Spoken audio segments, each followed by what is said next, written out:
मलक अमीर मोहम्मद खान गवर्नर पंजाब हजरत लाहौरी की खिदमत में आया। समझदार आदमी था। ये पिछले लोग फिर भी अल्लाह वालों की कदर किया करते थे, अब जैसा गफला तो कभी भी नहीं बचा। हजरत लाहौरी से अर्ज किया नवाब गवर्नर पंजाब ने कि मेरी बच्ची का निकाह आपने पढ़ाना है, मेरी बच्ची का निकाह आपने पढ़ाना है। तो फरमाया कुछ शर्तें हैं मेरे जैसा होता तो उसी वक्त अच्छा जी सुभान अल्लाह गवर्नर साहब की बच्ची का निकाह मैं पढ़ाऊं, सारे पाकिस्तान में चर्चा होगा, अखबार में फोटो आएगा, हजारों निकाह लोग मुझसे और पढ़वाएंगे, आमदनी का जरिया बनेगा। सुभान अल्लाह। लग जाता पीछे मेरे जैसा मुल्ला होता कोई।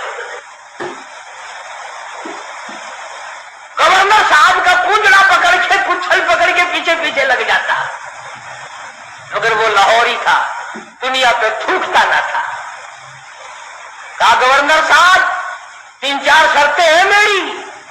पहली शर्त तो ये है कि तुम्हारा वो जो आइली कावानीन का फार्म है मैं उस पर दस्तखत नहीं करूंगा, और दूसरी शर्त ये है कि एक टेडी नहीं लूंगा, और तीसरी शर्त ये है कि उस मजमे में औरत ना हो, और चौथी शर्त ये है कि 10 मिनट से ज्यादा नहीं ठहरूंगा। जिसके दिल में कदर होती है वो सारी शर्तें मानना करता है। कहने लगा बिल्कुल ठीक है, 10 शर्तें और बताओ, सारी मानूंगा, लेकिन निकाह आपसे पढ़वाना है, निकाह आपसे पढ़वाना है। आजकल निकाहों का भी क्या मामला। मैं बेरी वाली में खतीब था, उस मोहल्ले में एक शादी हुई तो निकाह के लिए मुझे बुलाया।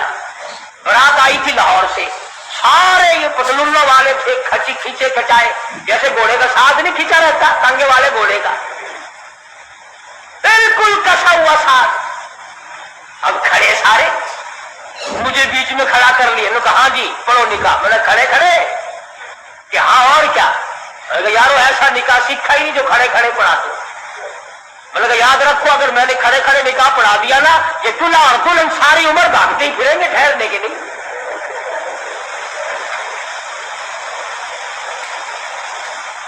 मैंने कहा मेरी जगह तो बनाओ बैठने की। कहने लगी तंगी थी इसलिए खड़े होने का इंतजाम कर दिया, कि खाना भी खड़े होके खाया है, निकाह भी खड़े खड़े हो जाए। बोला कि मैं तो डरता हूं तुम सारे काम खड़े खड़े ना कर शुरू कर देना, फिर तो काम चलेगा ही, कोई इतबार नहीं तुम्हारा। आखिर बड़ी मुश्किल से मेरे बैठने की जगह बनाई।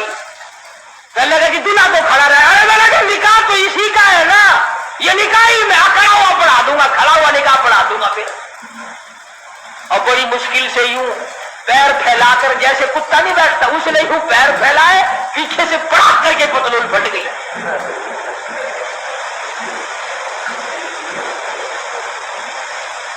इस पर बड़े राजी होते, इस लिबास पर बड़े खुश होते। बाबूजी हैं निराले तरीके, निराले तौर, अंग्रेज बेईमान की नकल करके खुश होते हैं।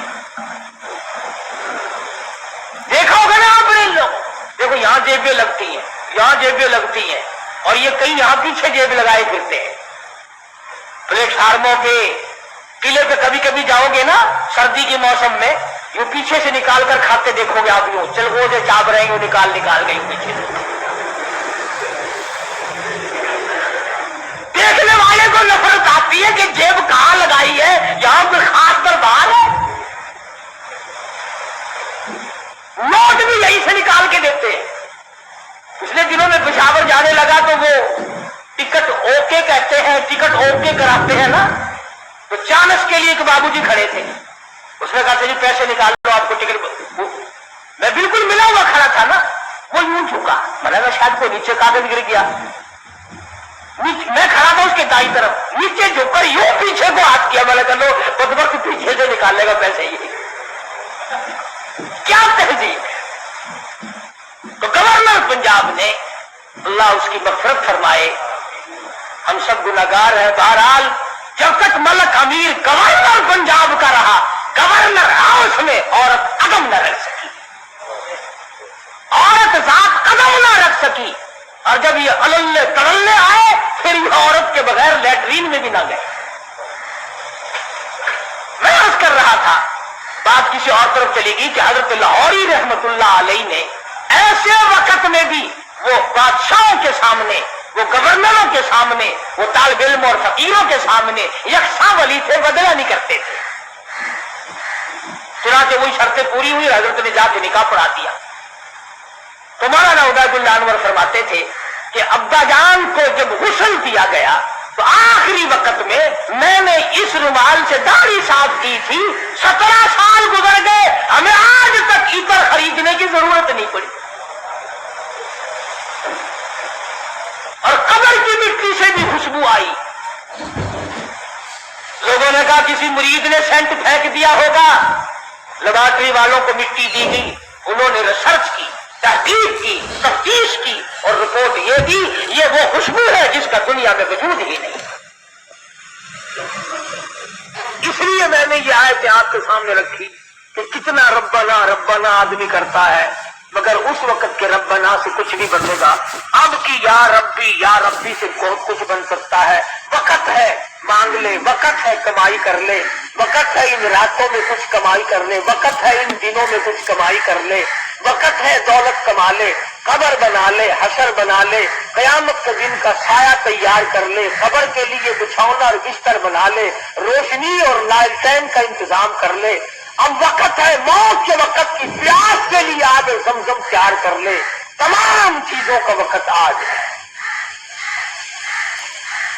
اور اگر اس ساری زندگی کو یوں ہی برباد کر دیا تو صاحب ہم تو یوں کہہ ڈالیں گے کہ میری بد نصیبی نے مجھے مار دیا تھا، اور یہ بس گمراہی ہو جا گئی تھی، اس سے کام نہیں چلتا۔ پروردگار عالم مجھے اور آپ کو قرآن کریم سمجھنے کی، سمجھانے کی توفیق عطا فرمائے۔ جب تک ہم قرآن کریم کے نزدیک نہیں آئیں گے، یاد رکھو کوئی قوم کامیاب نہیں ہو، اور اپنی اولاد کو سمجھاؤ۔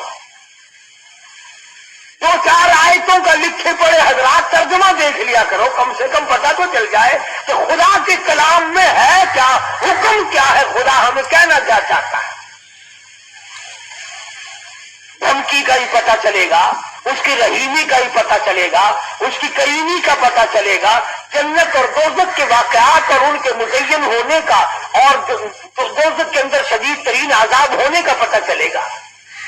خدا کی قسم صحابہ کرام کے واقعات اگر آپ کے سامنے لاؤں تو آپ حیران ہوں گے کہ انسان ہو کر پیٹ بھی تھا، بیوی بھی تھی، بچے بھی تھے، بھوک لگتی تھی، پیاس لگتی تھی، گرمی سردی بھی لگتی تھی۔ ذات الرقاع ایک جنگ کا نام ہے، ذات الرقاع، ذات الرقاع ایک جنگ کا نام رکھا گیا۔ اس کا اردو ترجمہ ہے تیسروں والا جنگ، ٹھگڑی